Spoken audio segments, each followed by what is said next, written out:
ఈ రోజు మాత్రం నేను ఇంటి దగ్గర బయలుదేరినప్పుడు సభా సమావేశ మందిరానికి వెళ్ళే లోపు ఒక చిన్న కవిత రాయాలి. మరి రాయాలంటే అంశం చిక్కాలి కదా. అయితే నేను జియాలజిస్ట్, భూగర్భ శాస్త్రజ్ఞుడిని నేను, కాబట్టి అదైతే నాకు ఈజీగా సహకరిస్తుంది అని ఒక శిలను ఎంచుకున్నాను. శిల అంటే రాయి, మామూలుగా శిల అని కవితా భాషలో కానీ కరెక్ట్గా టెక్నికల్ పదం శిల అంటారు. మనకి రాయి రప్పను కాను అని ఒక మూగ మనసులో సాగు ఉంది చూడండి. నార్మల్గా రాయి అంటాం, బట్ శిల అన్నటువంటిది కరెక్ట్ వర్డ్. ఒక శిలా విలాపం. ఓ శిలనై పుట్టాను, ఓ శిల్పి గుడిలో నన్ను దేవతను చేశాడు, మీచే నిత్యం పూజలు అందుకుంటున్నాను, బడి గోడనయ్యాను, మీకు విద్య నేర్పిన విద్యాలయంగా వెలిశాను, నన్ను ముక్కలు చేశారు, మీకు రోడ్లు వేశారు, రై రైమని తిరుగుతున్నారు, నన్ను పాలిష్ చేశారు, మీ నట్టింట వెలిశాను, మీ ఇంటికే అందాన్ని తెచ్చాను, తాజ్మహల్ అయ్యాను, ప్రపంచంలోనే 7 అద్భుతాలలో స్థానం సంపాదించాను, అయోధ్యలో వెలిశాను, రమ్యమైన రామమందిరమై మీ పూజలు అందుకునేది నేనే, మీ పాద స్పర్శకు పులకించేది నేనే, మీ పాద స్పర్శకు పులకించేది నేనే. అందుకే రాయి రప్పనని చులకనగా చూడొద్దు, నేను మీ సేవలో తరించే ఓ శిలను సుమా. Thank you very much. నా పేరు పోలయ్య కావ్యండి, కూకట్లపల్లి, అత్తాపూర్, హైదరాబాద్. కళారత్న డాక్టర్ బిక్కి కృష్ణ గారంటే మీ అందరికీ తెలుసు. సభా సామ్రాట్ కళారత్న డాక్టర్ బిక్కి కృష్ణ గారంటే ఒక సాహితీ శిఖరం, సాహిత్య రత్నాభరణం, సాయి భక్తి స్ఫూర్తి మంత్రం, మాటల మాంత్రికుడు, ఆలోచనల తాంత్రికుడు, భావాల మాయాజాలుడు. వారు శ్రామిక, కార్మిక, కర్షక వర్గ పక్షపాతి. సాహిత్య గగనములో పగలు వెలిగే కవి సూర్యుడు, రాత్రి మెరిసే ఓ అక్షర నక్షత్రం. కమ్మని కవితల పందిరి నల్లుతారు, పదాల పరిమళాలు వెదజల్లుతారు. బిక్కి కృష్ణ గారంటే 4 దిక్కుల్లో ఉదయించే కవి సూర్యుడు, హృదయ శేఖరుడు. వీరి కవిత్వం ఉరికే తరంగమై ప్రతి పదం ఉర్రూతలూగిస్తుంది.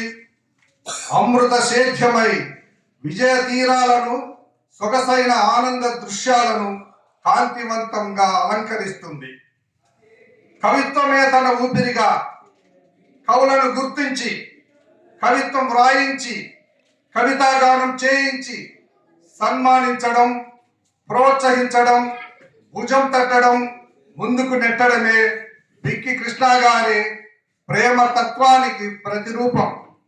అదే సాయి మహత్యం, అదే వారి జీవిత లక్ష్యం.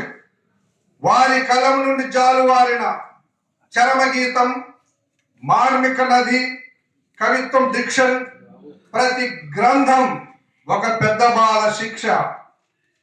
కవులకు ఒక కల్ప వృక్షం, పరిమళించే ఒక పూల వనం, విద్యార్థులకు జీవన పాఠశాల.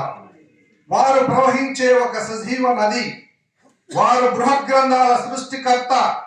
వారి ప్రవాహం ఒక గంగా ప్రవాహం, వారి కవిత్వం ఒక గంగా ప్రవాహం. కళారత్న సభ సామ్రాట్ డాక్టర్ బిక్కి కృష్ణ ఈ తరం కవులకు దొరికిన ఒక వరం, ఈ తరం కవులకు దొరికిన ఒక వరం.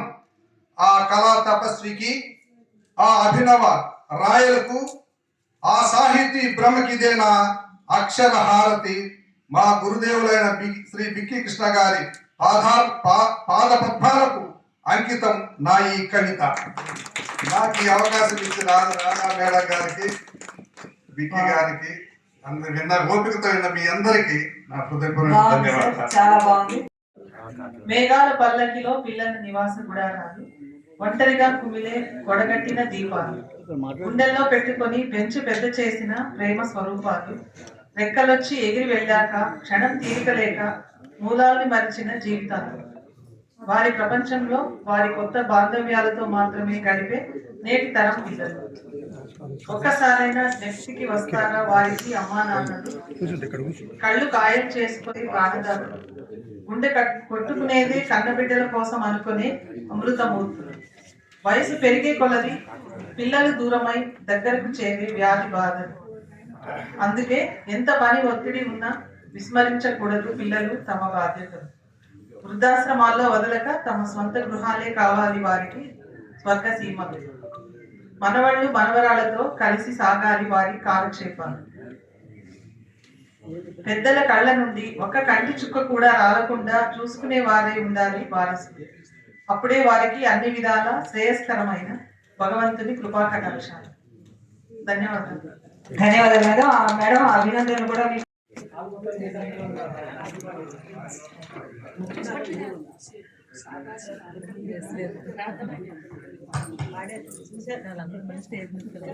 సభా సరస్వతికి నమస్కారం.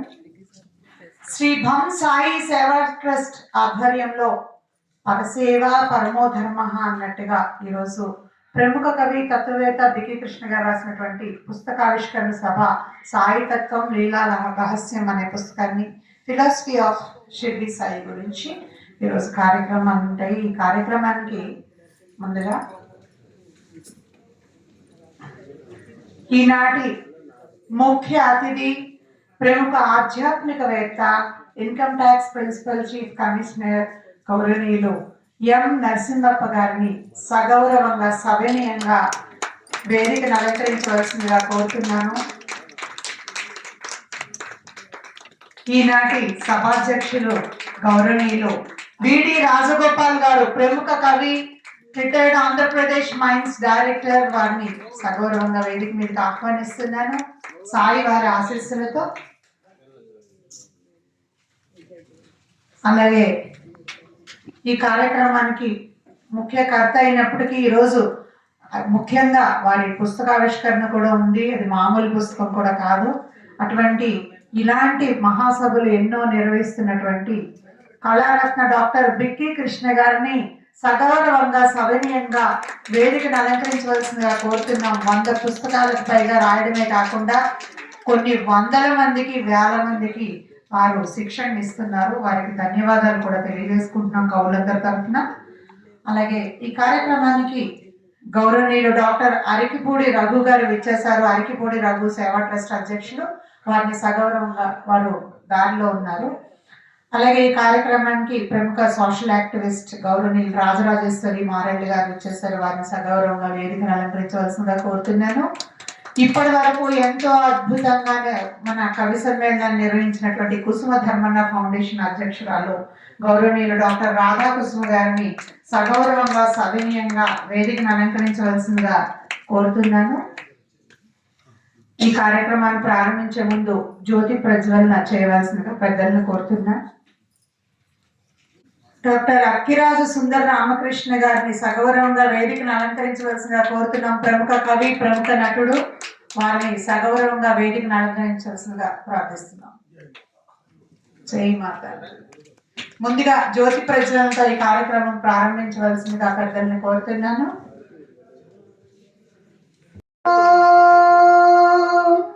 ఇలగొంతు వణికింది పిలుపు దీయనమ్మ ప్రభు, ఈ తోవ పొడవునా కువకువల స్వాగతం, ఈ కాలి అలికిడికి మెలకువల వందనం. జై సాయిరాం. అనంత కోటి బ్రహ్మాండ నాయక రాజాదిరాజ యోగిరాజ పరబ్రహ్మ శ్రీ సచ్చిదానంద సద్గురు సాయినాథ్ మహారాజ్ కి జై. ఈ రోజు మీరందరూ కూడా ఇక్కడ విచ్చేసారంటే సాయినాథ కృపతోనే ఈ రోజు అదృష్టవంతులని అర్థం.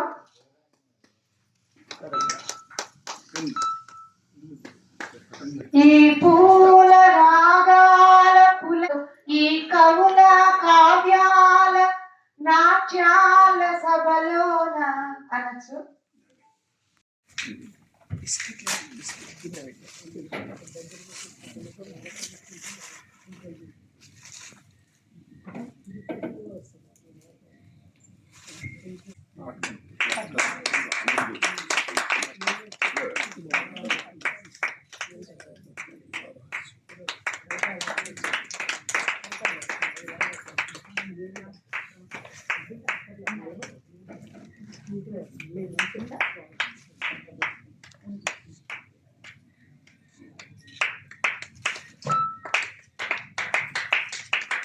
ప్రయత్నం చేస్తాం. మనిషి తత్వం ఏంటంటే బాగా జరుగుబాటు వెసులుబాటు ఉన్నప్పుడు దేవుడు గుర్తురాడు. ఏదైనా కాస్త కష్టం వచ్చినప్పుడు భగవంతుని తలుచుకుంటాం.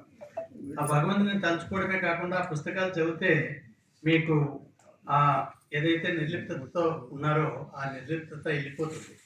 అందులో ఉన్నటువంటి భగవంతుడిని అందుకే ధ్యానించమని అందరూ చెప్తారు.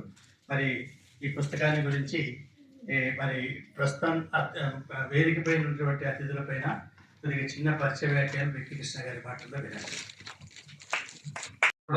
మహిళల కోసం కోఆపరేటివ్ సొసైటీ పెట్టి IAS IPS స్టడీ సర్కిల్ పెట్టి సౌత్ ఇండియన్ ఎంతో మంది చేస్తున్నట్టు ఇన్ని ఒక పక్క భౌతికంగా ఈ సేవలు ఆయన చేత చేయిస్తూ ఆధ్యాత్మికంగా మొత్తం ప్రపంచంలో ఉన్నటువంటి ఆధ్యాత్మికవేత్తలు అనే చదువుతూ మాలాంటి వారిని కూడా అంటే అంతో కొంత ఆధ్యాత్మిక జ్ఞానం ఉన్నటువంటి నాలాంటి వారిని కూడా ప్రోత్సహిస్తూ నేను వాస్తవం చెప్పాలంటే గురువు గారు సహచర్యం చేసిన తర్వాత నాలో ఉన్నటువంటి ఒక సృజనాత్మకత మార్మిక నది ఒకటి రాశాను. ఆ మార్మి నాకే ఆశ్చర్యమైంది. నేను ఇన్ని గ్రంథాలు రాసినా కూడా అంత పొటెన్షియల్ ఎట్లా వచ్చిందంటే గురువు గారి యొక్క ఉపన్యాసాలు విని నాగా తెలియకుండా ఒక అద్భుతమైనటువంటి కావ్యం రాశాను. అది కులకుల వినాయక్ సార్ లాంటి ఆ సాహితీ దిగ్గజమే దీనికి జ్ఞానపీఠ అవార్డు రావాలని అనంతపురం వేదిక మీద ప్రకటించారు. అంటే మరి అంతటి అంటే మనకు ఇక్కడ మనం గమనించాల్సిన విషయం ఏంటంటే ఒక గురువుల యొక్క పక్కన మనం ఉంటే వారి యొక్క వైబ్రేషన్ మనకు కూడా వస్తుంది. మనము ప్రతి ఒక్కరు ఏమనుకుంటారంటే నేను చాలా గొప్ప మేధావిని, చాలా గొప్ప ప్రొఫెసర్ని, నేను ఇన్ని పుస్తకాలు రాసా అన్ని పుస్తకాలు దీనివల్ల ఏంటంటే అహం పెరుగుతుంది తప్ప మనకు నిజమైనటువంటి జ్ఞానం రాదన్నమాట. కాబట్టి అలా నరసింహ సారు సాహచర్యంతో నేను ఇవాళ చాలా పుస్తకాలు రాయడమే కాదు, ఈ పుస్తకాన్ని కూడా సాహిత్యం లీలా రహస్యం ఇది ఫస్ట్ ఎడిషన్ అనమాట. సెకండ్ ఎడిషన్ ఆయన స్వయంగా ప్రింట్ చేయించారు, ఆయనకు అంకితం ఇచ్చాను. తర్వాత మార్మిక నదికి కూడా గురువు గారికి అంకితం ఇచ్చాను. తర్వాత ప్రకృతి పర్యావరణం అని అది తానాలు ఒకే రోజు రాసిన మహాకావ్యం అది. అది గురువు గారికి చెబితే కలర్లో వేయించారు, ₹1,00,000 పైన పెట్టి. అది తానా అవార్డు పొందినటువంటి గ్రంథం. ఒక రోజులో ఒక పుస్తకం రాయడం సాధ్యమవుతుందా? అర్ధ రోజుల్లో ఇక్కడ మీటింగ్ ఏర్పాటు చేయడం ఎవరికైనా సాధ్యమవుతుందా? ఇవన్నీ కూడా అసాధ్యాలని సుసాధ్యాలు అయ్యాయంటే అది గురువు యొక్క గొప్పతనం కానీ మన గొప్పతనం కాదు. ఇది మీకు తెలియదు. ఈ నేపథ్యంలో ఇక్కడ వేదిక మీద అక్కిరాజు సుందరరామూర్తి ఆయన గొప్ప మహాపండితుడు, గొప్ప నటుడు. ఆయన పద్యం పాడితే ఆ యొక్క అదైతే లలితాదేవి యొక్క వరప్రసాదంతో ఆయనకు ఆ కట్ట స్వరం వచ్చింది. అటువంటి వ్యక్తి అనుకోకుండా సార్ రావాలి మీరు అంటే ఈరోజు ఆయన ఇక్కడ రప్పించుకున్నది ఎవరు? బాబా. ఇంకా ఆధ్యాత్మికంగా అన్నగారు ఉన్నారు, వీడి రాజగోపాల్ అన్నగారు. ఎందుకంటే ఆయనకు నాకు పరిచయం అయిందే సిద్ధి సాయిబాబా సినిమాతో. చూడండి ఇది కూడా ఎంత యాదృశ్చికంగా షిరిడి సాయిబాబా సినిమా తీస్తున్నాను. అందులో నేను సాయి దైవంలో అన్ని పాటలు రాశాను. ఒక పాట షూట్ చేయాలంటే ఎక్కడ అంటే కొలిమిగుండలో మంచి టెంపుల్ ఉంది. అంటే ఎవరిదంటే వీడి రాజగోపాల్ అని చెప్పేసి ఆయన మైన్స్ డైరెక్టర్ గా ఉన్నారు. ఆయన తర్వాత నేను అడిగాను, అన్న ఫస్ట్ పరిచయం నేను కూడా రాయలసీమనున్నా ఇట్లా ఉంది, మీరు మా సహకరించి తప్పకుండా చేస్తామని. ఆయన అక్కడ షూట్ చేశారు, ఆ టెంపుల్ కట్టించారు. ఆయన టెంపుల్ కట్టించారు. ఆ టెంపుల్ కట్టించిన తర్వాత అక్కడ షూట్ చేసిన తర్వాత వస్తున్నప్పుడు ఆయన కారులోనే వస్తూ ఆయన కొన్ని కవితలు వినిపించాను. ఇవి కవితలో కాదో చూడమంటే ఒక కవి దొరికాడని చెప్పి నేను నా అద్భుతంగా ఉన్నాయని అక్కడ నుంచి ఆయన కవి చేయడము, ఆయన ఇప్పుడు 15 పుస్తకాలు రాయడము, ఒక సంస్థ పెట్టించడము, కొన్ని వేల మంది కవులకు ఆయన ఉపాధి అంటే వాళ్ళందరూ వెలుగులోకి తీసుకురావడము. అలా అంటే ఇక్కడ ఇది కూడా సాయితత్వమే. నా జీవితంలో జరిగిందేదంతా కూడా ప్రతిభక్తిని జీవితం ఒక సాయి లీల అని ఈ గ్రంథంలో రాశారు. అట్లా ప్రతిదీ కూడా ఆ భగవంతుని యొక్క అనుగ్రహంతో గొప్ప గొప్ప వ్యక్తులు మనకు తారసపడ్డారు అంటే అది ఆ రూపాల్లో షిరిడి సాయిబాబా గారు, బొమ్మల బాబు గారు డైరెక్ట్ గా వచ్చి మనకు కనిపించదు. మానవ రూపంలో మనకు తారసపడుతూ ఉంటారు, మన జీవితాన్ని వెలుగులోకి తీసుకుని వస్తుంటారు. అట్లా నరసింహప్ప గారు వచ్చిన తర్వాత ఈ పుస్తకాలన్నీ ఎలా వెలుగులోకి వచ్చాయో అలాగా అన్న నేను కలిసి చాలా కార్యక్రమాలు చేయడం జరిగింది. మరి ఈ సభకు అధ్యక్షత ఎవరు వహించారంటే ఇంకా ఆయన కన్నా అప్పుడు ఎవరు లేదు. ఎందుకంటే ఆయన టెంపుల్ కట్టించాడు. సాయితత్వం చాలా సున్నితమైన మనసు, అహంకార రహితుడు. ఒక రాష్ట్రానికి మీరు బాగా గమనించారు, చాలా గొప్ప వ్యక్తులు ఎలా ఉంటారంటే పసిపిల్లల మాటలు ఉంటారు. గురువులు కానీ షిరిడి సాయిబాబు కూడా అంటే ఎవరైనా వస్తారా అండి మీ పాదాలకు నేను దాసుని అనేవాడు. సాయితత్వం అంటే అహంకార రాహిత్యము, ప్రేమతత్వం. అట్లాగా వీరు రాజగోపాల్ గారు దీనికి అధ్యక్షత వహించాలని షిరిడి సాయిబాబా నిర్ణయించారు. ముఖ్య అతిథిగా నరసింహప్రసాద్ నిర్ణయించారు. ఇక్కడ ప్రసంగించడానికి మా సిస్టర్స్, అదేవిధంగా మా గురువు లాంటి వాడు అనమాట మన సుందరరామ గారు, వీళ్ళు అక్కిరాజు గారు అంటే నేను ఆయన కలిసి ఒక సభలో పాల్గొన్నాం, ఒక గ్రూప్ లో ఉన్నాం. ఆయన నేను గొప్పతనం నాకు తెలుసు. అట్లాగా తర్వాత ఇటీవల మరి ఒక సభలో పరిచయం అయ్యారు. మంచి సేవాతత్వం ఉన్నటువంటి వాడు. గురువుకి ఎప్పుడు దగ్గర అవుతామంటే మనం సేవాతత్వం ఉన్నప్పుడు గురువుకు దగ్గర అవుతాం అని గుర్తించాను. అలాంటి ఆమె గౌరవనీయులు రాజేశ్వరి గారు, మారేల్ గారు, ఆమె చాలా సేవా గుణం ఉన్నటువంటి, ఒక మంచి హృదయం ఉన్నటువంటి, సేవాతత్వం ఉన్నటువంటి ఒక మహిళా శిరోమణి అనమాట. ఆమె అనుకోకుండా ఆమె కూడా ఫోన్ చేయడము, మా ఇప్పుడు రావాలంటే తప్పకుండా వస్తాను సార్ అని చెప్పేసి ఆమె రావడం జరిగింది. ఇంకా మాకు అనేకమైనటువంటి కార్యక్రమాలు అండదండగా ఉండి చిరునవ్వులు చిందిస్తూ కార్యక్రమం కౌశల్యాలు నిర్వహించేటువంటి డాక్టర్ రాధాకృష్ణ గారి గురించి మీకు తెలియదు లేదు. కుసుమ ధర్మన్న వారసురాలనే ఆమె నేను పడుతున్నటువంటి కష్టం సార్ తగ్గించండి కార్యక్రమం, మీ ఆరోగ్యం ఏం కావాలంటుంది. ఆరోగ్యం గురించి నేను ఆలోచించినమ్మా, మరి ప్రజల్లో సేవ చేయడమే మహా ఆరోగ్యము, సేవ చేయకపోతే నాకు అనారోగ్యం వస్తుంది. ఇది చాలా మంది తెలియదు విషయం అనమాట. నాకు వారానికి 1-2 కార్యక్రమాలు చేయకపోతే, మ్యాగజైన్ నడకపోతే, ఏదో రాయకపోతే, కవులకు సన్మానం చేయకపోతే మనశ్శాంతి ఉండదు, నిద్ర పట్టదు. ఇది ఒక రకమైన రోగం కింద వస్తుంది. ఇది మంచి వ్యసనం అనమాట. కాబట్టి ఇలా చేసాను అనుకోండి, వారం రోజులు నాకు చాలా ఆరోగ్యంగా, ఉత్సాహంగా, ఉల్లాసంగా ఉంటాను. అలా సేవకు అడిక్ట్ చేశాడు షిరిడి సాయిబాబా. అలా అదేవిధంగా పద్మశ్రీ గత నేను అప్పుడప్పుడు అంటూ ఉంటాను, అమ్మా నాకు పద్మశ్రీ కనుక అవార్డు రాలేదు, నీకు ముందే వచ్చేసింది అంటే ఎవరు రావడమైనా సార్ నేనే పెట్టుకున్నాను. అట్లాగా ఇప్పుడు మనం అనుకోలేము కదా, పద్మశ్రీ అని యువతలు అంటారు, నీ పేరేం పేరు అని అడిగితే పద్మశ్రీ అని లత అనింది. తెలుగుగా మాట్లాడింది అంటే వాళ్ళు అనుకునే వాళ్ళకి పద్మశ్రీ వచ్చిందేమో అనుకోవాలి. కానీ అంతకంటే గొప్ప మనసు అనేది, చాలా నిస్వార్థ సేవ చేస్తుంది. మాకు అనేక కార్యక్రమాల్లో యాంకర్ అంటే యాంకరు, అధ్యక్షురాలు, ఇంకేదైనా వీళ్ళిద్దరూ అంతే. రాధాకృష్ణ గారు అంటే నిరహంకారం. విక్కీ కృష్ణ మంచి పని చేస్తున్నారు, మేము సేవ చేయాలి. మాకు వేదిక మీద కూర్చోబెట్టినా, కింద కూర్చోబెట్టినా ఏం చేసినా అంటే సేవలో మనం పాల్గొనాలనే తక్కువ తప్ప ఆయన మమ్మల్ని వేదిక మీద పిల్లలేదు, నాకు నేనంటే ఏమనుకోండి, నువ్వు ఎవరైతే ఏంటి సేవ చేస్తున్నావు లేదా ముఖ్యం కదా. ఇది మీరు గమనించాల్సి. నిరహం నా దగ్గర అంటే ఇప్పుడు గురువు గారు ఉన్నారు, ఆయన ఆ దగ్గర మనం ఎంతటి వాళ్ళు ఎన్ని ఆయన పదవులు అనుభవించుతారు, ఎంత అహంకారం ఉండాలి. అట్లా అనుకుంటే నిరహంకారంగా ఆయన నవ్వితే ఒక వేద ఋషి నవ్వినట్టు ఉంటుంది. మీరు గమనించారు షిరిడి సాయిబాబా దగ్గర కాపాటి అని చెప్పి అంతా ఇందులో రాశారు. కాపాటి ఆయన ఒక లాయర్, పెద్ద లాయర్. ఆయన 6 నెలలు బ్రిటిష్ వాళ్ళ బాధపడలేక అక్కడికి వస్తాడు. షిరిడి వచ్చి బాబాని అబ్జర్వ్ చేస్తూ ఉంటే ఆ బాబా యొక్క నవ్వు చూసి ఒకరోజు, ఇది మామూలు మానవుడు నవ్వే నవ్వు కాదు, ఇది బ్లిస్ ఓరియంటెడ్ రాక్ అని చెప్పేస్తాడు. అంటే మామూలుగా సంతోషం వేరు, సుఖం వేరు, ఆనందం వేరు. ఈ 3 ఒకటే అనుకుంటారు చాలా మంది. బ్లిస్ అంటే ఆనందం, ఆనందం అంటే ఒక సముద్రం లాంటిది. ఆ సముద్రం లాంటి ఆనందంతో ఎప్పుడూ గురువు ఉంటాడు. మరి ఎంతైనా టైం తెలియదు మరి ఆయన అయితే విసుగు కూడా రాదు. ఆశ్చర్యం ఏంటంటే ఎక్కువ మాట్లాడతాడని అనుకుంటాం కానీ విసుగైతే రాదు. కాకపోతే ఈ టైం అన్నటువంటిది దేనికి ఆగదు ఏ నిమిషం ఏ కోసం అని అది పరిగెత్తుతూ ఉంటుంది. టయానికి కొంత నిర్దిష్టత ఉంటుంది. కాబట్టి నేను ఒక్క విషయం కూడా చెప్పాలి. బాబా టెంపుల్ గురించి చెప్పాను కాబట్టి, నేను మా ఊళ్ళో టెంపుల్ కట్టించడానికి పెద్ద ఇంజనీర్తో కన్సల్ట్ చేయడం ఎందుకు, మనకున్న నాలెడ్జ్ సరిపోతుంది కదా అని నేను ఏ ఇంజనీర్ను కన్సల్ట్ చేయను. నేను కరెక్ట్గా బేస్ ఎక్కడ రావాలన్నటువంటిది నా ప్లానింగే. కింద కొద్దిగా ఎత్తుకుంటే టెంపుల్ బాగుంటుంది కాబట్టి కింద అనవసరంగా ఫిల్ చేయడం ఎందుకని కింద సభా మందిరాన్ని కట్టించాను. కరెక్ట్గా ఆయన హైటు నేనేమి కొలవలేదు, కానీ ఆ మెయిన్ రోడ్లో బస్సులో వెళ్ళేటువంటి వాళ్ళకి బాగా దర్శనం అవుతున్నాడు.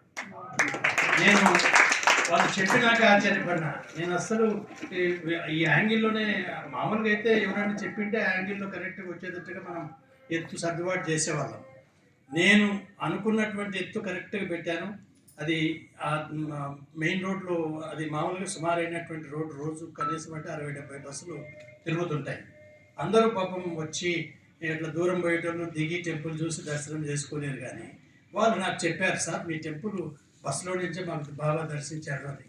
నాకు అప్పుడు అనిపించింది అది ఆయన మహిమ తప్ప నా మహిమ కాదు. అట్లా ఇందాక కృష్ణ గారు చెప్పినట్టుగా మనతో చేయించుకుంటుంటాడు ఆయన అని అనిపించింది. మరి ఈ పుస్తకాన్ని గురించి మరి ఎట్లా సార్ సమీక్షకుల ముందు ఒక మాట చెప్తే అప్పుడు ఏమవుతుందంటే లాస్ట్లో ముఖ్య అతిథి గారు మాట్లాడతారు. మరి సమీక్షకులు ఫస్ట్ రాధాకృష్ణ గారు మాట్లాడతారు. పెద్దలందరికీ కూడా పేరు పేరున నా యొక్క నమస్సులు తెలియజేస్తున్నాను. అలాగే వేదిక కింద ఇచ్చేసినటువంటి కవులు, హితులు, స్నేహితులు అందరికీ కూడా పేరు పేరున నా యొక్క నమస్సులు తెలియజేస్తున్నాను. కవి మిత్రులకి ముఖ్యంగా ఈ కవి సమ్మేళనానికి విచ్చేసి ఈ కార్యక్రమానికి పిలవగానే విచ్చేసిన మీకు అందరికీ దూరం నుంచి కూడా విచ్చేసిన వారందరికీ కూడా నా యొక్క ధన్యవాదాలు, అభినందనలు తెలియజేస్తూ ఈరోజు మన బికి కృష్ణ గారు రాసినటువంటి సాయితత్వం లీలా రహస్యం ఈ పుస్తకం చూడండి ఎంత అందంగా ఉందో. మన చేతుల్లోకి వచ్చింది. సాయి బాబాని మనం అందరం కొలుచుకునే వాళ్ళమే. సాయి బాబాని ఒకసారిగా మనం నమస్సులతో ఈ కార్యక్రమానికి వీరు ఎప్పటికీ కూడా మన బికి కృష్ణ గారికి, తర్వాత వేదిక మీద ఉన్నటువంటి పెద్దలకి, మీకు అందరికీ కూడా సాయి దేవుని కృప ఉండి చల్లగా దేవుడు మనకు ఆశీర్వాదం కలిగించాలని ఆశిస్తూ ఈ సమీక్ష రాత్రి ఎప్పుడు ఇచ్చారు సారు పుస్తకం? 1 గంటకో 2 గంటలకో పెట్టారు మీరు. దాని గురించి మాకేం తెలియదు. అయితే నేను ఎందుకన్నా మంచిదని సాయి దేవుడు ఏంటి, ఆయన గురించి కృప ఏంటి, సాయిబాబా ఏంటి, కనీసం నాకు అది తెలియకపోయినా సాయిబాబా గురించి కొంచెం చెప్పేద్దామని అనుకున్నాను. అయితే తెలుగు సాహిత్యం అనేది నేను చదివేస్తాను, మాట్లాడుతూ ఉంటే టైం సరిపోదు కాబట్టి. 1000 సంవత్సరాల చరిత్ర, సంస్కృతి, భావ ప్రకటనల సమ్మేళనం అని మనకు అందరికి తెలుసు.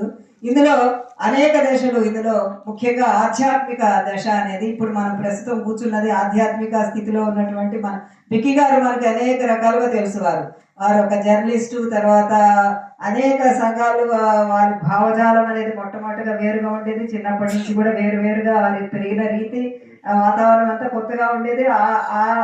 అందులో నుంచే ఇచ్చేసి తర్వాత ఇప్పుడు ప్రస్తుతం ఆయన స్థితి ఎలా ఉందంటే, అంటే చాలా కాలం క్రితం నుంచే ఒక ఆధ్యాత్మిక చింతన అనేది అందులో మొదలైంది. దేవుని మీద చింతన అనేది కలిగింది. తర్వాత అనుబంధం, మనిషి యొక్క ఆత్మ జీవనార్థం భగవంతుడిలో అనుబంధం, ధర్మం, కర్మ, మోక్షం వంటి అంశాలను విశదపరిచే సాహిత్య రూపం మన ఇప్పుడు ఆధ్యాత్మికం అనేది. ఇది కేవలం పూజా విధానాలకే కాకుండా అంతర్ముఖులను, నైతిక విలువలు, జీవన మార్గదర్శనంపై దృష్టి పెడుతుంది. ఆ ప్రస్తుతం అందులోనే ఉన్నారు వారు.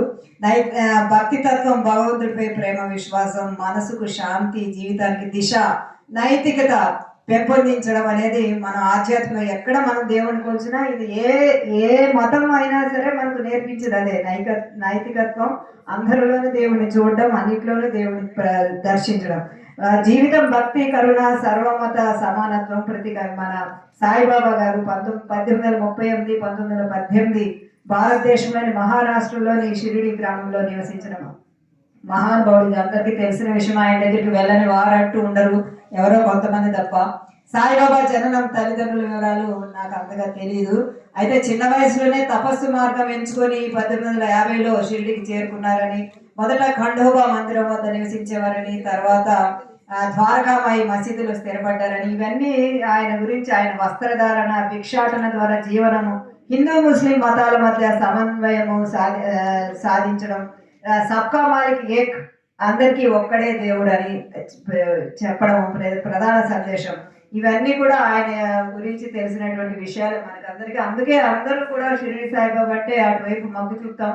ఎంతమంది దేవుళ్ళు ఉన్నా కానీ ఆయన వైపు వెళ్ళని వారంటూ ఉండరు.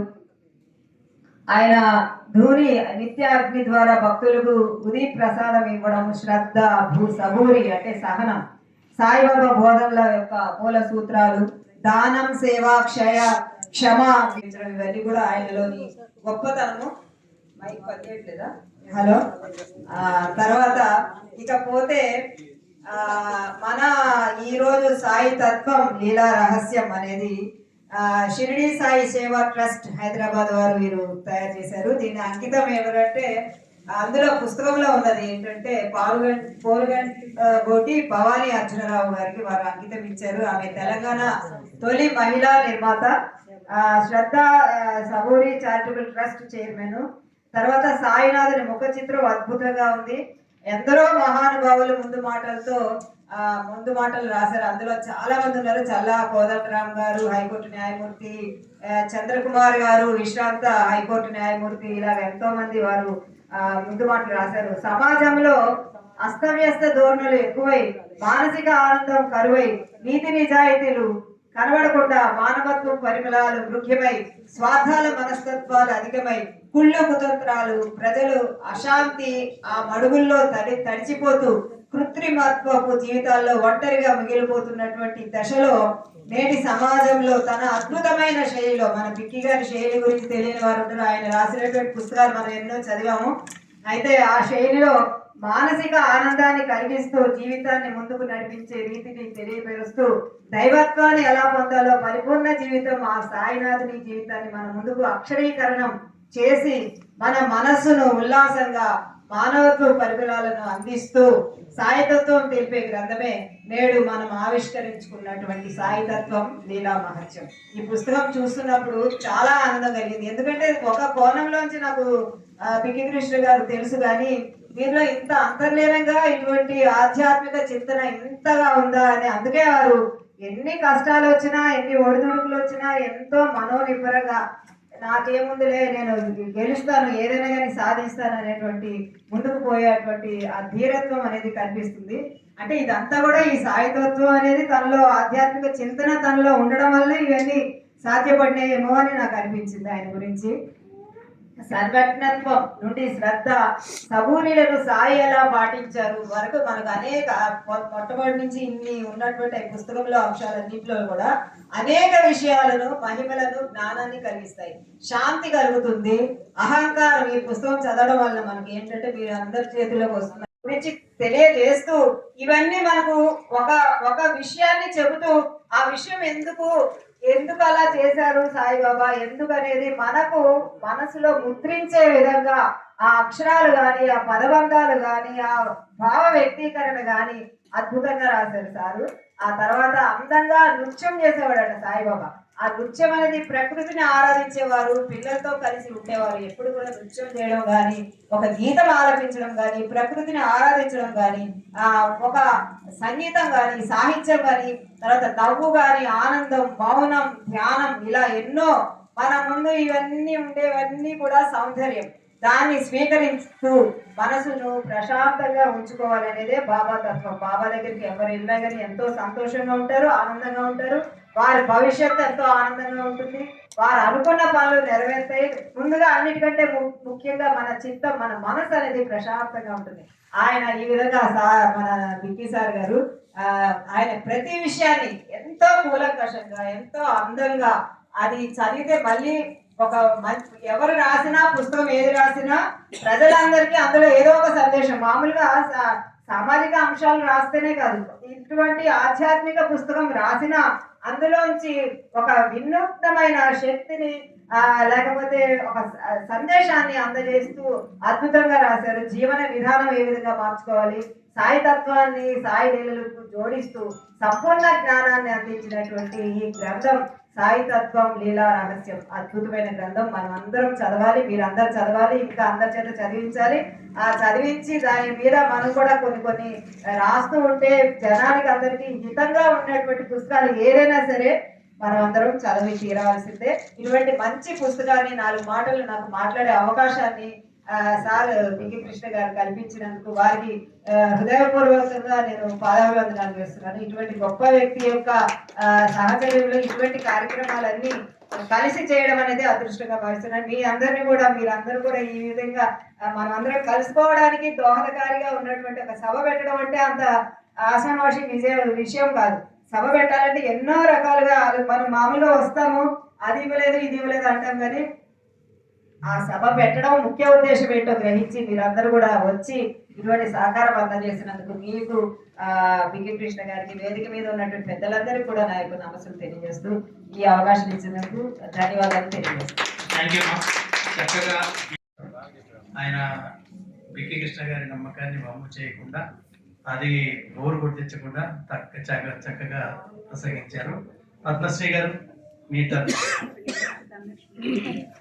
ప్లీజ్. ధనలక్ష్మి గారు దయచేసి మేడం, నాకు పరిచయం లేదు అందువల్ల నేను స్పీకర్ స్వాగతిస్తుంది.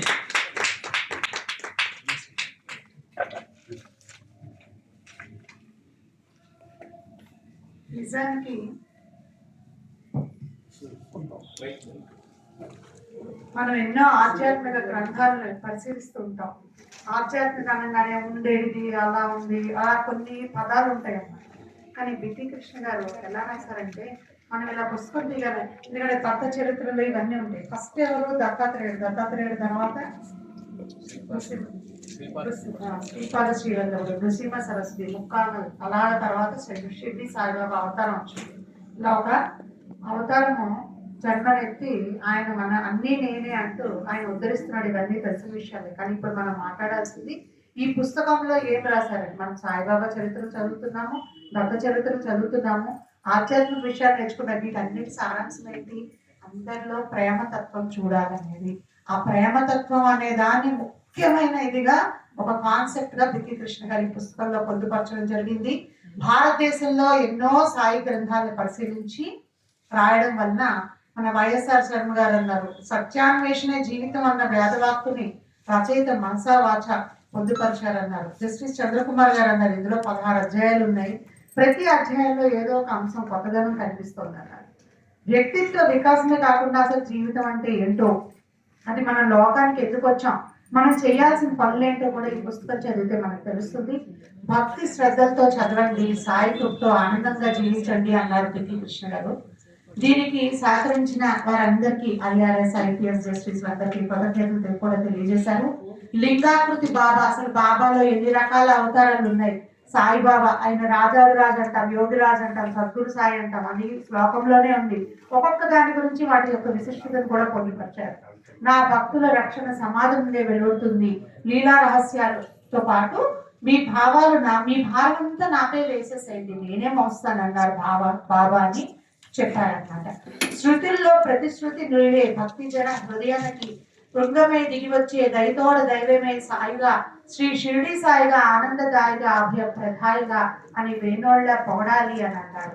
సాయి తత్వం మానవత్వం, హింస చల్లారదు, ప్రేమ జనం పొందాలి అనే అర్థం వచ్చేటట్టుగా, హింస చేత హింస ఎప్పుడూ చల్లారదు, పగతో పగని సాధించలేం, హింస ప్రేమ చేతనే శమించు, అగ్ని చేత అగ్ని ఆరిపోదెన్నడు, చల్లబడము జల్లము మనం జలం చల్లినంతగా అని రాశారనమాట. సాయి తత్వం బలహీనతల రహస్యం, పూర్వజన్మ కర్మ ఫలితాలు. 11 అధ్యాయులు అయితే సహనం సాయి, త్యాగం సాయి, గురు శిష్యులు ఇద్దరు మాట్లాడుకోవడాలు, తర్వాత అన్నిట్లో నన్ను చూడు అనే ఆత్మజ్ఞానం గురించి, జన్మ రాహిత్య గురించి. 1, 2 అండి.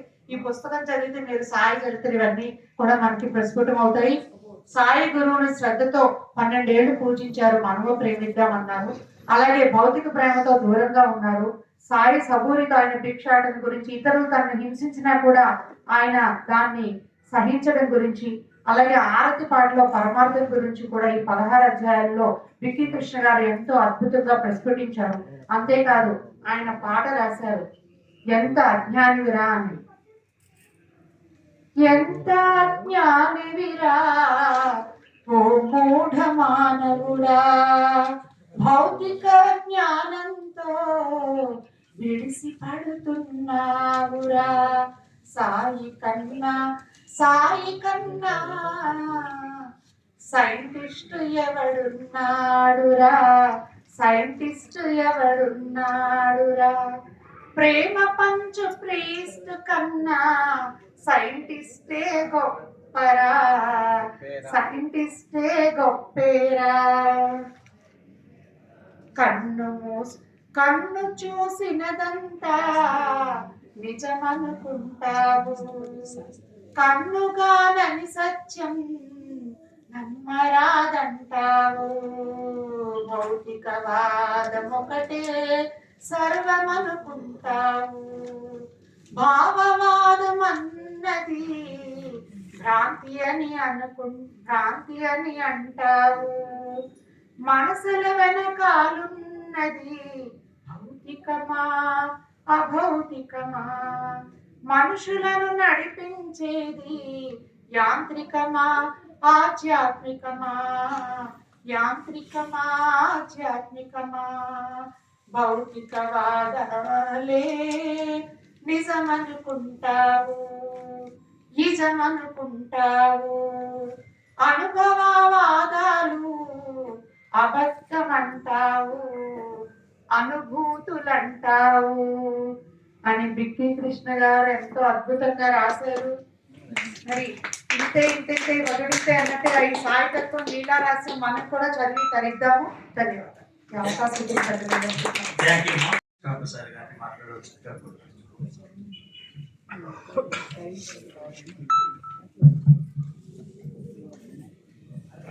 ఓం శ్రీ సాయినాథాయ నమః.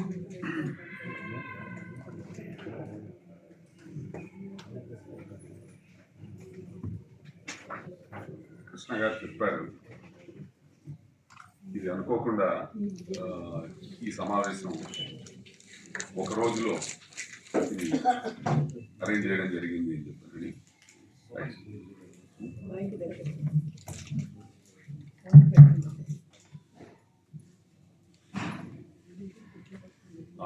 దానికంటే ముందు అధ్యక్షులు శ్రీ రాజగోపాల్ గారికి,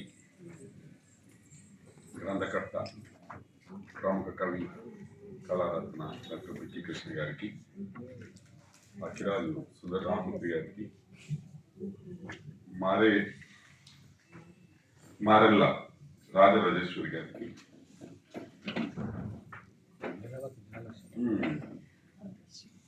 మన పుస్తకాన్ని అద్భుతంగా సమీక్షించినటువంటి రాధాకృష్ణ గారికి, లత గారికి నమస్కారాలు. మీ అందరికీ కూడా నాకు హృదయపూర్వక నమస్కారాలు. సో ఈరోజు చాలా సుదినం. ఎందుకంటే బాబాను స్మరించుకోవడమే ఒక భాగ్యం. స్మరణ, బాబా ఏం చెప్పారనంటే స్మరణ సాధన సన్నిధానం సిద్ధి అని చెప్పారు. అల్టిమేట్గా జీవితం ఎందుకు వచ్చాం మనం, ఇక్కడి నుంచి ఎందుకు ఎక్కడికి వెళ్తాం మనం అనే ప్రశ్న చాలామందికి వచ్చే ఉంటుంది. సో మన శాస్త్రాలలో ఏం చెప్పారు అని అంటే సాలోక్య, సామీప్య, సారూప్య, సాయుజ్యం స్టేజెస్ చెప్పారు సెల్ఫ్ రియలైజేషన్లో. మొట్టమొదట ఇప్పుడు బిక్కి కృష్ణ గారి గురించే మాట్లాడుతున్నారు అని అనుకోండి, వాళ్ళంటే మనకు చాలా ఇష్టం అనుకోండి. సో ఆయన దగ్గరికి వెళ్ళి కొంతసేపు కూర్చుంటే బాగుంటుంది, ఆయనతో టైం స్పెండ్ చేస్తే బాగుంటుంది అని అనుకుంటాం. అది అలాగే ఏ భగవంతుని గురించి, ఏ దేవుని గురించి మనం ప్రార్థన చేస్తామో ఆ లోకంలో వెళ్తారని చెప్పి చెప్తారు ప్రజలు. అదే సాలోక్యం. బాగా దగ్గర అయినా చాలా ఎక్కువ ప్రేమ అయిపోయింది అనుకోండి, చాలా దగ్గరగా ఉంటాం. అదే సామీప్యం. ఆయన యొక్క ఫిలాసఫీని అవి అంతా మనం వంట పట్టించుకొని ఆయనలాగే తయారవుతామే సారూప్యం. ఆయనలో కలిసిపోవడమే సాయుధ్యం. సో కాబట్టి ఇది stages of self realization are uniting with the whole. అంటే భగవంతుడు సర్వస్వం అని అనుకుంటే ఆ సర్వస్వంలో మనం భాగం కావడం అనేటువంటిది అది అల్టిమేట్ స్టేజ్ అని చెప్పి పెద్దలు చెప్తారు. సో కాబట్టి దీనికి చాలా సులభమైనటువంటి ఉపాయము నామస్మరణ. సో స్మరణ ద్వారా అది ఎలా ఉండాలి నామస్మరణ? ఎప్పుడో ఒక 5 నిమిషాలు 10 నిమిషాలు చేసి, లేదా పొద్దున సాయంకాలం చేసి మిగతా టైం అంతా కూడా ఆయన గుర్తు లేకుండా ఉండడం కాదు. అనుస్మరణ, అనునిత్యము స్మరణ. ఎందుకంటే నేను పెద్దవాళ్ళని చూశాను మా పల్లెటూరులో. లేచేటప్పుడు రామ అని అంటారు, కూర్చునేటప్పుడు కృష్ణ అని అంటారు, సో తినేటప్పుడు రామ కృష్ణ అని అంటారు. సో అలా నిత్యము వాళ్ళ జీవితంలో అది ఒక భాగమై ఉంటుంది. సో ఆ విధంగా మనము ప్రతి క్షణము భగవంతుడిని కనుక గుర్తుపెట్టుకుంటే నామస్మరణ, సో ఆయన సన్నిధానం మనకు ఉంటుందట. చాలా సులభమైనటువంటి ఉపాయం అన్నమాట ఇది. స్మరణ సాధన అయితే సన్నిధానం సిద్ధి. మనం ఇంతకు మునిపే చెప్పుకున్నాం. అల్టిమేట్ ఏమిటి అని అంటే భగవంతునిలో కలిసిపోవడం అన్నమాట. అంటే ఆయన సాయుధ్యంలో ఉండడం, అంటే ఆయన కనీసం సన్నిధానంలో ఉండడం, ఆ దగ్గరగా ఉండడం. సో సన్నిధానానికి సులభమైనటువంటి మార్గం స్మరణ. కాబట్టి ఆ స్మరణ మనం ఈ పుస్తకం ద్వారా, ఈ పుస్తకంలో సాయి లీలలు, సాయి యొక్క అమృతమైన వాక్కులు, ఇవన్నీ కూడా మనం స్మరిస్తున్నాం. సో చాలా చక్కగా చెప్పారు ఇద్దరు కూడా మన ఈ పుస్తకం గురించి సమీక్షిస్తూ. సో దాంట్లో ఉన్నటువంటి మహత్తు గురించి, సో అందులో ఉన్నటువంటి ఆధ్యాత్మిక తత్వం గురించి, సో ఇవన్నీ కూడా మనం స్మరించుకుంటున్నాం.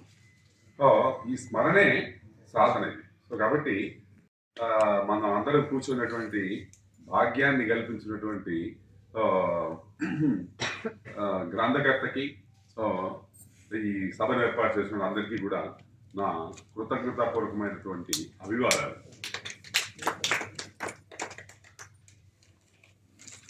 ఎంతో మంది కవులు ఉంటారు, కానీ అందరూ భగవంతుని తత్వాన్ని గురించి రాయలేరంటే వాళ్ళకి చేతకాక కాదు, సంకల్పం రాదు. ఎవరైతే భగవంతుడు సద్గురువు తాను సంకల్పిస్తాడో ఆ సంకల్పము మనకు తాకి ఈ పుస్తకం రాస్తే బాగుంటుంది అనేటువంటి స్ఫూర్తి కలిగి దాని గురించి శోధన చేసి పుస్తకం రాస్తారు. ఇప్పుడు బిక్కి కృష్ణ గారు కూడా ఎన్నో పుస్తకాలు వాడంతగానే వారి దగ్గరికి వచ్చాయి. ఎప్పుడైతే ఆయన రాయాలని అనుకున్నారో సాయి లీలామృతము, అవి వాడంతగా అవి వచ్చాయి. అది ఒక మహత్తులో అది ఒక భాగం. ఏం చెప్తారు అంటే రికార్డ్ ఆఫ్ స్పేస్ అని అంటారు, అంటే ఆకాశిక్ రికార్డ్ అని అంటారు దీన్ని కాన్సెప్ట్. స్పేస్ అన్నటువంటిది అల్టిమేట్ అన్నమాట. స్పేస్ మరో పేరు ప్రకాశం. ప్రకాశం అంటే వెలుగు. సో ఏదైతే మనకు ఖాళీగా అనిపిస్తుందో అది ఖాళీగా లేదు, అది ప్రకాశవంతమైనటువంటి పరమాత్ముని యొక్క స్వరూపం. ఈ మొత్తం సృష్టి అంతా కూడా ఇప్పుడు సైంటిస్టుల ప్రకారం ఇది 4%. కనిపించేటువంటి కాస్మాస్ విశ్వం అయితే ఏదైతే ఉందో, ఈ billions of galaxies, billions of star systems, ఇవంతా ఎంత అని అంటే ఈ స్పేస్లో 4% అని ఈరోజు క్వాంటమ్ ఫిజిక్స్ వాళ్ళు చెప్తున్నారు. మిగతాదంతా ఏంటి? దాంట్లో డార్క్ ఎనర్జీ, డార్క్ మ్యాటర్ ఉందని చెప్పి చెప్తారు. ఆ డార్క్ ఎనర్జీ, ఆ డార్క్ మ్యాటరే ఈ విశ్వాన్ని నడిపిస్తోంది. మరి ప్రతి ఇన్ని కోట్ల నక్షత్రాలు ఉన్నాయి కదా, కోట్ల గ్రహాలు ఉన్నాయి కదా, ఉపగ్రహాలు ఉన్నాయి కదా, ఇవి వాటి కక్షలో అవి తిరుగుతున్నాయి. ఆ కక్ష దాసి బయటకు వచ్చి ఇంకో దాన్ని ఢీ కొట్టాయనుకోండి, మనంతా భూమి ఒక అణువు ఈ విశ్వంలో. ఈ అణువు ఎప్పుడో ధూళైపోతుంది. ఈ మొత్తం భూమి అంతా కూడా ఒక ధూళిలాగా మారిపోతుంది ఒక గ్రహం వచ్చి కొట్టిందనంటే మనల్ని. సో మరి ఇవన్నీ గ్రహగతులు ఇంత వాటి గతులలో అవి పయనిస్తున్నాయి అని అంటే ఎవరు చేస్తున్నారు? ఇది ఎట్లా జరుగుతుంది? ఇది తెలియదు. దాన్ని ఒక భగవంతుడు అనండి, ప్రకృతి అనండి, శక్తి అనండి, ఏదో ఎవరికి తోచినటువంటి పేర్లు వాళ్ళు పెట్టుకున్నారు. కాబట్టి ఆ శక్తే మనల్ని నడిపిస్తుంది. స్పేస్ లేకపోతే ఇదంతా జరగదన్నమాట. అలాగే పంచభూతాలు. సో పంచభూతాల వల్లనే సృష్టి అంతా నడుస్తుంది. మీకు తెలుసు కదా, ఆకాశం, తర్వాత భూమి, నీరు, అగ్ని, వాయు. సో ఇవన్నీ కలిపి ఈ విశ్వాన్ని నడుపుతూ ఉన్నాయన్నమాట. అవన్నీ ఆ ప్రపోర్షన్లో ఉండి జరుగుతోంది అని అంటే ఏదో ఒక శక్తి నడిపిస్తోంది అనమాట.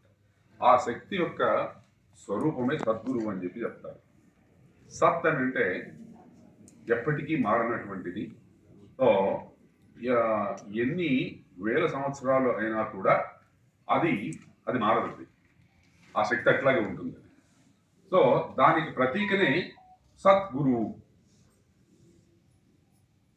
సృష్టిలో ఏముందో అదంతా సద్గురువులో ఉంది అని చెప్తున్నాను. అందుకనే మనం ఏం చెప్తాము, బ్రహ్మ విష్ణు మహేశ్వర స్వరూపులు సద్గురువు అని చెప్తాము. సో కాబట్టి ఒక సద్గురువు లభించడం ఉన్నటువంటిది ఒక జీవితంలో అదొక పెద్ద వరం. ఎన్నో జీవితాలలో మనం అంటే ఇది మొదటిది కాదు మన జీవితం. ఎన్ని వందలో వేలో జీవితాల్లో మనం ఉన్నాం.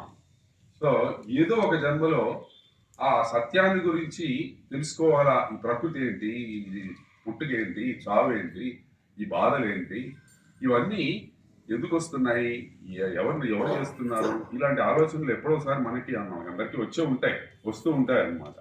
దీనికి మూలం ఏమిటి, అసలు భగవంతుడనే వాడు ఉన్నాడా అనేటువంటిది ఒక ఆలోచన కూడా వస్తుంది అన్నమాట. ఈ పరిశోధన ఎప్పుడైతే మనకు మొదలవుతుందో అప్పుడే ఒక గురువు అవసరం అవుతుంది.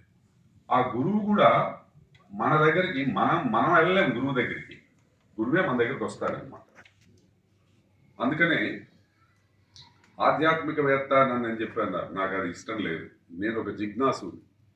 సో అంటే తెలుసుకోవాలనేటువంటి ఒక బలమైన కోరిక ఉన్నటువంటిది చిన్నప్పటి నుంచి మీలో కూడా చాలా మందికి ఉండింటుంది. ఏంటది దీని what is the meaning and purpose of life, philosophy ఏంటి, దేవుడు ఏంటి అనేటువంటిది. సో అలాంటి ఆలోచనే నాకు చిన్నప్పుడు కలిగింది. భగవంతుడి దయ వలన అది 7వ సంవత్సరంలోనే వచ్చింది. అది ఆ 7వ సంవత్సరం నుంచి తెలుసుకోవడానికి నేను ప్రయత్నం చేస్తున్నాను. ఇప్పటికీ నేను ఆ ప్రయత్నమే జరుగుతూ ఉంది. సో కాబట్టి నేను ఒక జిజ్ఞాసుని, నేను ఒక శోధకుడిని, పరిశోధకుడిని, అంతే తప్ప నేను ఆధ్యాత్మికవేత్తని కాదు. ఎవరి ఇష్టం కొద్దీ వాళ్ళు పిలుచుకుంటారు. అద్భుతంగా ప్రసంగించారు. తర్వాత అందరినీ మాట్లాడటం, తర్వాత ఆధ్యాత్మికంగా ఎంతో అనుభవము, తర్వాత వాటిపైన ఎంతో శోధిస్తున్నారు. సోదరులు మామూలుగా అందరికీ ఈజీగా ఒకరు అనుభవాలు చెప్పినప్పుడే తెలుస్తాయి. మనం మళ్ళీ అంత శోధించడానికి మనకి అవకాశం లభించకపోవచ్చు. కాబట్టి పెద్దలు ఇటువంటి వాళ్ళు మాట్లాడుతున్నప్పుడు కొద్దిగా బాగా శ్రద్ధ పెట్టి వినాలన్నటువంటిది నా కోరిక. తర్వాత ఇప్పుడు అఖిరాజ్ సుందరామూర్తి గారు మాట్లాడతారు. ఎందుకంటే మనకి వికృష్ణ గారు చెప్పారు, ఈ సమావేశ హాల్స్ ఇవన్నీ మార్నింగ్ నుంచి ఈవినింగ్ వరకు స్లాట్ లాగా ఉంటాయి. కాబట్టి టైం దగ్గరకు వచ్చింది. కాబట్టి సభ తొందరగా ముగించాల్సి వస్తుంది. అఖిరాజ్ సుందరామూర్తి గారు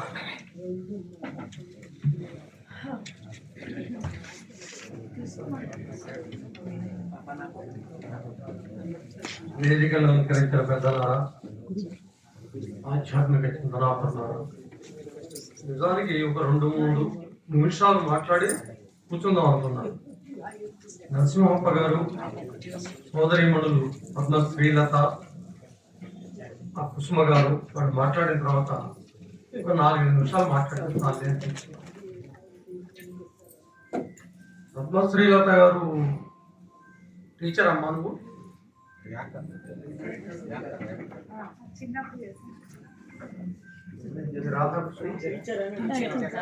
సభాధ్యక్ష స్థానంలో ఉన్నటువంటి రాజగోపాల్ గారు మరి పేరు వినటాన్ని కానీ నేను గతంలో కలుసుకునే అదృష్టం కలిగిన చిరునవ్వు వరలు వాడు ఆయన ముఖంలో నేను ఎప్పుడు ఆ చెప్పడం ఏంటి అందులో మీరేమనుకోవద్దు.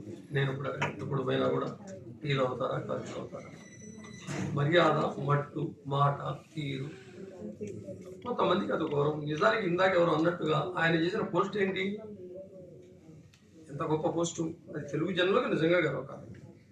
మరి అటువంటి వాడు పొద్దున్నే వచ్చి ఇంతసేపు పైన మంచి సందేశం కూడా ఎలా ఉందంటే, ఆధ్యాత్మికవేత్తలకు భారతాన్ని గురించి నన్నయ్య గారు చెప్పినట్టు ధర్మతత్వజ్ఞులకు ధర్మంగా ఉంటుంది, ఆధ్యాత్మికవేత్తలకు ఆధ్యాత్మికంగా ఉంటుంది. మనలాంటి వాళ్ళకి వేరే రకంగా ఉంటుంది. వదనమందున చిరునవ్వు వరలు వాడు లేచమేనియు గర్వంబు లేనివాడు ట్యాక్సు రంగాన ప్రముఖుండు. ట్యాక్స్ రంగాన ఇవాళ ఎవరన్నా పేరు చెప్పుకుంటే మొట్టమొదట నరసింహప్ప గారు చాలా సేవలు చేశాడు ఆ రోజుల్లో. అంతే కదా, ఆయన అవధానాలకు నేను ఇవన్నీ సభాముఖంగా చెప్పకూడదు, మీకు తెలుసు. ఆయన చేసినంత అవధాన రంగాలకు ఆయన చేసిన సేవ ఈ రోజుల్లో ఎవడు చేయలేకపోతున్నాడు, చేయలేడు కూడా నా ఉద్దేశము. ప్రముఖుడు అప్ప నరసింహునకు సాటి అదేయగలరే.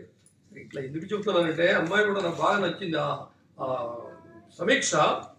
ప్రమదా నీ భాషణమది విమలము వరభక్తి నల్లరే విస్తృత జగతిన్ కమనీయము గణనీయము రమణీయము నీ సమీక్ష రాధా కుసుమా. మేడం పెట్టాను కదమ్మా, నేను 60 ఏళ్ళ నుంచి ఉంటున్నా, మరి హైదరాబాద్ నన్ను ఎందుకు వెళ్ళవు? ఇగో దెబ్బతింటుంది. 60 ఏళ్ళు రఘు నాకు పిలిచి సన్మానం చేశాడు, కానీ నేను కవిత్వం, నటన, సంగీతం, సాహిత్యం, అవధానం ఇన్ని రంగాల్లో ఉంటే నన్ను మరి పక్కకు పెట్టా ఉంటే నాకు ఎంత కోపం రా. నేనుండేది మరి నల్లగొండలోనే నా పెళ్ళయింది. ఇప్పుడంటే శివాలమ్మా ఏదైనా అట్టగా ఇందాక మన వాడు ఏంటంటే పద్మశ్రీలత పేరులోని ఎవడిచ్చేది కొట్టంగాడు పద్మశ్రీ. నాకు నిజంగా మన వెంకట పద్మ సత్యానంద శాస్త్రి గారికి పద్మశ్రీ వచ్చినప్పుడు గుంటూరు ఉన్నాడు, ఇంట్లో నడుస్తున్నాడు, శరీరం మొదలు పడిపోయింది. ఏముంటుందండి వడిగురి ముఖమాకరంతే పలితే నాకు ఇదంతరా గాత్రాలు శిథిలో అయితే తృష్టాయి గాత్రాలు అయితే శాస్త్రి గారు అంటే మాటలు ఎక్కువ తెలియదు. శాస్త్రి గారు అని ఓరి అక్కిరాజు నువ్వా?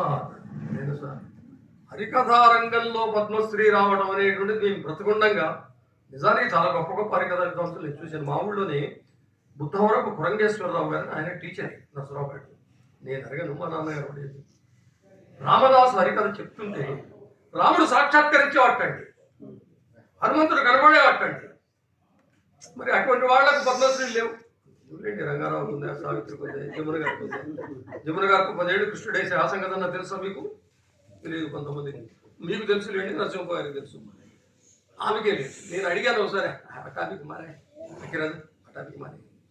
కాబట్టి పద్మశ్రీలంతా కూడా చక్కగా బ్రహ్మాండమైనటువంటి, మనకి ఎక్కడ ఆనందం వేస్తుందంటే చెప్పదలుచుకున్నటువంటి 4 మాటలు వీణుల విందుగా శృతి సుభగత్వంగా.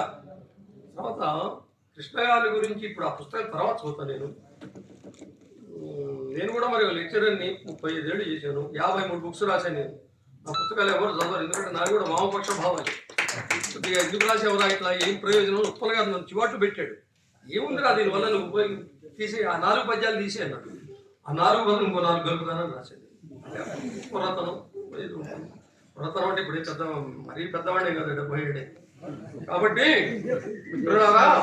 నాకేంటంటే అద్వైతం నవ్వినట్టు అనే మాట నేను నా 35 ఏళ్ల అనుభవంలో ఎవడో ఒక్క కృష్ణ అన్నాడు. It is very great. అద్వైతం నవ్వటం ఏంటండి, ఎంత గొప్ప మాట అండి, చాలా గొప్ప మాట.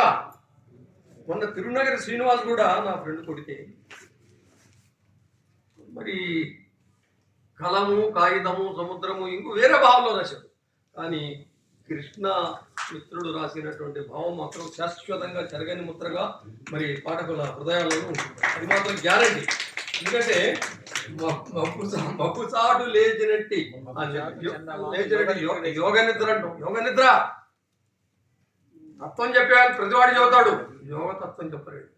ఇప్పుడు ట్యాక్స్ రంగంలో ఉండి ఆయన పొద్దుగూగులు డబ్బు డబ్బు డబ్బు అంతేగా. అటువంటి ఉన్నటువంటి పంచభూతాల గురించి, యోగాన్ని గురించి, తత్వాన్ని గురించి మీరు ఇప్పుడు కాశీ వెళ్తే త్రైలింగ స్వామి బస చేసినటువంటి రామకృష్ణ పరమహంస ఆయన కలిసినటువంటి ఒక మందిరం ఉంది, చూడండి. ఇట్లా ఎంతసేపు మాట్లాడుతూ నాకు ఆకలితున్నది, కూడా బాగుంది. తర్వాత ఇట్లాగే ఉంటారండి, జ్ఞానులు పిచ్చివారి వల్ల సాధు జనులు బలహీనులట్లు లోకాలకు కనిపించదురు కానీ నిజంబరి కాదు అన్నాడు దాశరథి. దాశరథి లాంటి కవేడండి ఎక్కడున్నాడు అంటే వాట్ అబౌట్ సినారే అంటారు. అంటే నాకు తెలుసు చాలా మంది ఇక్కడ మాకు బాధలేదు, సినారే అన్డౌటెడ్లీ గ్రేట్, అన్డౌటెడ్లీ. కానీ ఆ భావాలు అవి ప్రాక్టికల్ గా చూపగలగాలి. ప్రాక్టికల్గా చూపినప్పుడు అట్లా చూపిన వాడు టికోట స్వామి రాశారు అది. సరే ఎంతో ఏవేవో రాసుకున్నాను. మళ్ళీరా పద్మశ్రీతకు వాక్కు నిజము పరమ సత్యము మరియు సురిచిరంబు చూడ వినుసంపు కడు నింపు సుస్వరంబు పాట కూడా పాడావుగా, మేము కూడా పాడతాం, చాలా పాడాము. సుస్వరంబు బాబు బాబా బాబా పద సాక్షి నమ్ముడి వాస్తవం. కాబట్టి ఇట్లా ఎంతసేపైనా చెప్పుకోవచ్చు కానీ నాకు కూడా ఆకలి అవుతుంది. వాటికి ఎందుకు చెప్తున్నానంటే అరవిందంబుల వంటి కన్నుగమతో నేను అద్వైతాన్ని ఎట్లా అన్నాను ఒక మాట. అరవిందంబుల వంటి కన్నుగమతో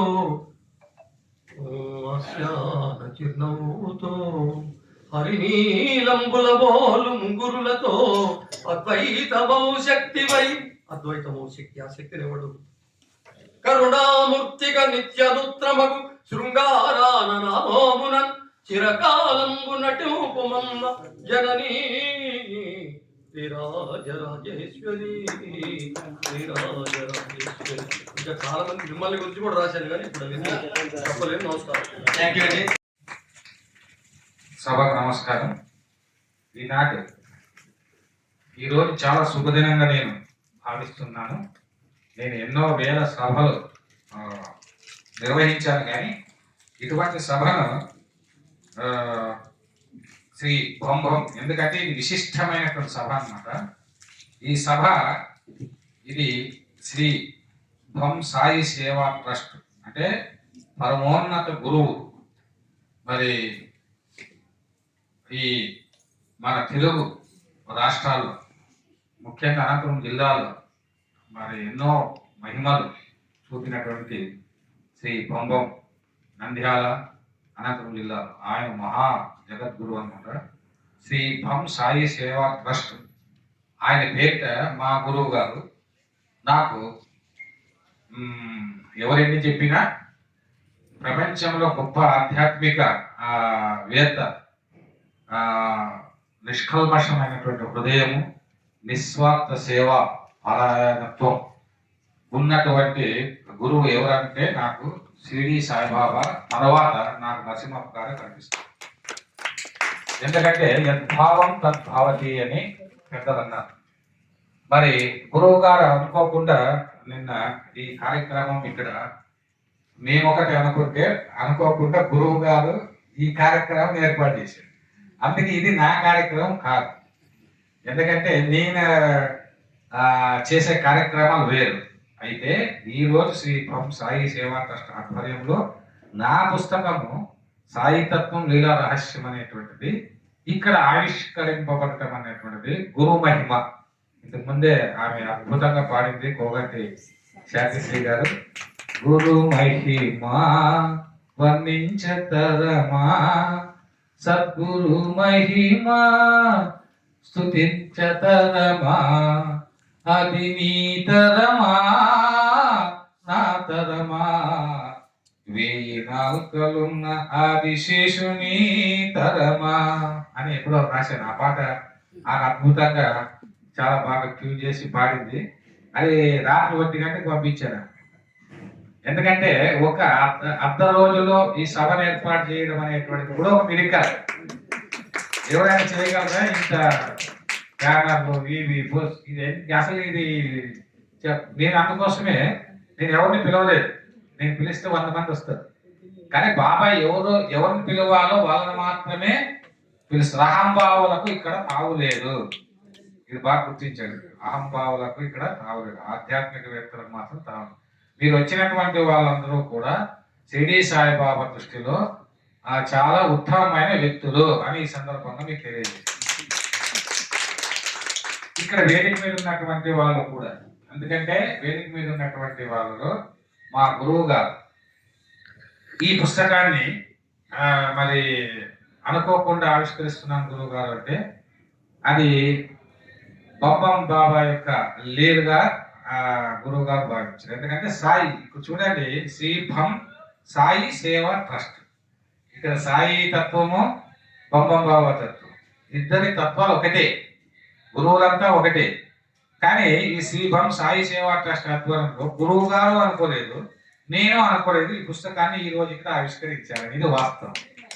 అనుకోకుండా ఇది జరిగింది కాబట్టి ఇది మహాద్భుతంగా నేను భావిస్తూ ఉన్నాను. ముఖ్యంగా ఒక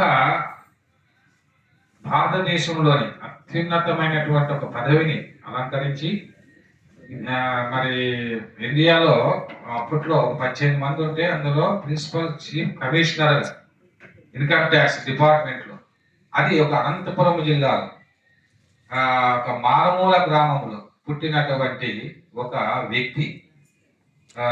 ఎంతో మంది పుట్టారు జిల్లాలో, మరి అక్కడ పుట్టినటువంటి వ్యక్తి ఒక భారతదేశం ఇన్కమ్ ట్యాక్స్ చీఫ్ కమిషనర్ అయ్యారంటే అది సామాన్యమైన విషయం కాదు. అది కూడా గురువు మహిమ, గురువు యొక్క అనుగ్రహం తప్ప నా దృష్టిలో ఇంకేమీ లేదు. అందువల్ల అక్కడ అయిన తర్వాత ఆయన సరే ఉద్యోగాలు ఎంతో మంది ఐఏఎస్ ఐఆర్ఎస్లు పదవులు అనుభవిస్తారు, కానీ ఆ ఒక పక్కన వృత్తిని చేసుకుంటూనే మరో పక్కన ఆధ్యాత్మికంగా ఆయన ఎదగడానికి ఎన్నో సంఘటనలు మా గురువు గారు నరసింహప్ప గారి జీవితంలో జరిగాయి. ఆ సంఘటనల నేపథ్యంలో ఆయన ఒక ఆధ్యాత్మికమైనటువంటి ఒక తత్వవేత్తగా ఎదిగారు. ఎదగడమే కాదు, పరోపకారం. చూడండి, శ్రీ భం సాయి సేవా ట్రస్ట్ అనే సంస్థను పెట్టి దీని కింద పరసేవ పరమో ధర్మ అన్నారు. ఈ మాట చూడండి ఎంత గొప్పగా ఉంది. పరసేవ పరమో ధర్మ అన్నాడు. ఈ పరమో అనేటువంటి పదములో వ్యాసుడు వేదవ్యాసుడు చెప్పినటువంటిది పరమో ధర్మ. పరమ ధర్మాలు ఏవైనా ఉన్నాయంటే అవి పరులకు సేవ చేయడమే అనేటువంటి కాన్సెప్ట్. ఇది వేద ఉపనిషత్ సారాంశం అన్నమాట ఆ పదం. మరి ఆ దృష్టితో ఆయన ఈ బొంబం బాబా సేవా ట్రస్ట్ పెట్టి జగద్గురు బొంబం బాబా గారు ఆయన ఎంచుకొని మైసూరులో ఆధ్యాత్మికమైన శ్రీ బాబా పెద్ద ట్రస్ట్ కూడా ఆయన చైర్మన్ గా ఉన్నారు. తర్వాత ఈ శ్రీ బం సాయి సేవా ట్రస్ట్ పెట్టి అనేక మంది విద్యార్థులకు, అనాథులకు, అదే దగ్గర పెళ్లిళ్ళు చేయడం, అనేక కార్యక్రమాలు చెప్తే ఒక గంట సేపు చెప్పచ్చు. అన్ని చేసి అనేక సంస్థల ద్వారా ఇప్పటికీ సేవ చేస్తూ ఉన్నారు. అదేవిధంగా మరి ఉండాలని కోరుకుంటున్నాను. ఇప్పుడు వచ్చినటువంటి వాళ్ళ సత్కారంతో ఈ సభ ముగుస్తుంది. ఇప్పుడు శిల్పిక సత్కార కార్యక్రమాన్ని కొనసాగించవలసిందిగా కోరుతున్నాను. ధన్యవాదాలు గురుజీ. నా పేరు శిల్పిక అండి. నేను ఒక యాంకర్ని. నాకు కూడా ఇలాంటి చక్కని అవకాశాలు కల్పించారు. సాయి సేవా ట్రస్ట్ ఆధ్వర్యంలో ప్రముఖ కవి, రచయిత, ఆధ్యాత్మికవేత్త, తత్వవేత్త అయినటువంటి లిక్కి కృష్ణ గారు రచించినటువంటి సాయి శ్రీ లీలా రహస్య పుస్తకావిష్కరణ కార్యక్రమం సన్మాన కార్యక్రమం. గురుగారు నిజంగానే ఒక నాకు అనిపించింది ఇంతమంది పెద్దలు, పెద్దలందరూ కూడా